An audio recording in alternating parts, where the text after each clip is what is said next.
Sure, my name is Sergeant Vince Lewis. It's V-I-N-C-E-L-E-W-I-S with Phoenix Police Public Information. At about 2:30 this afternoon, Phoenix Police responded to the area of 37th Drive and Palm Lane after shots were fired.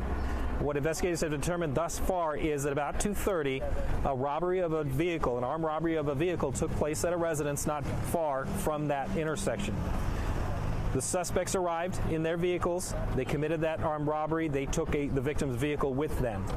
Those vehicles left southbound, and that's when a shooting occurred in the intersection of 37th and Palm.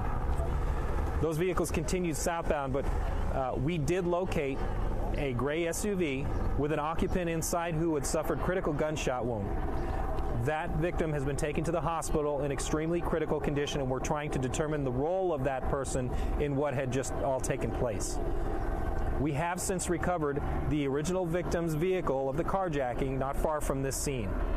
So we have that victim here with us, is cooperating. We have the victim's vehicle not far from the scene, and we have that collision with that shot occupant.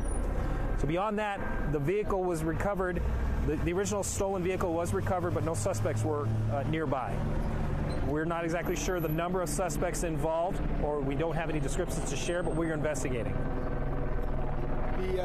So the person that was shot and taken to the hospital in critical condition, right? You don't know if that is a victim or a suspect? Correct. We don't know exactly their role in this.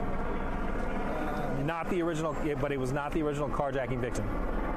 And that gray SUV was not the car? Not the victim's vehicle. So was there a shooting at the original scene, or just the shooting that happened here? The shooting took place in the intersection. So if you picture where we're at, a couple of houses north of 37th Drive and Palm Lane, a couple of houses north, armed robbery of a vehicle took place. Suspects left south, and then shooting took place in the intersection. Just south of that, a car crashed, a gray SUV. The occupant had been shot. Gotcha. So what's going on now? What takes place now? So clearly we have quite a bit of scenes to take a look at. We've got the original carjacking, we've got the shooting, and then the crash, and then of course the recovery of the stolen vehicle. We're asking for anybody with information about any of these crimes or even suspicious behavior in the area. Go ahead and call Phoenix Police or Silent Witness, share that information with us. So we're going to have to take a look at these scenes to gather whatever physical evidence we can to process, talk to the witnesses who were here. Again, we're speaking with the victim who's being cooperative, and hopefully we'll be able to make a little bit more sense out of this. And did you also say that all the vehicles that involved in it have been found, or are you still looking for some? We're still looking for suspect vehicles, and I don't have those descriptions. Okay. So if anybody saw anything or have any description of vehicles that left the area, you guys are looking for them to talk to you? Yes, please.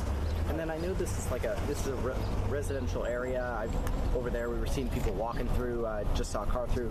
How long are you guys going to be investigating this area? So we'll be here for the next few hours investigating. Obviously, we have the scene taped off so that we can preserve that physical evidence. We're grateful for the cooperation of the victims and the witnesses and the neighborhood and those who might be inconvenienced by this closure.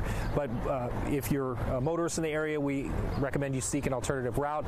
And again, we're going to have this area closed off for the next few hours. Do you have any idea how many shots were fired in the intersection? I don't. Would you say just multiple shots were fired?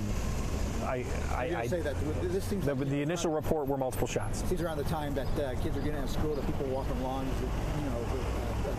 the amazing thing that nobody was hit in a straight bullet. Right. So yes, we're grateful that beyond this, what we have, we're grateful for the cooperation of the neighborhood. We are continuing to investigate. If anybody has information they want to share, we're encouraging them to share that with us. This did not affect any of the nearby schools as far as lockdowns or any of that. So again, if you're in the area, we appreciate your cooperation while we continue to investigate. Name, rank, spelling, title. Sure.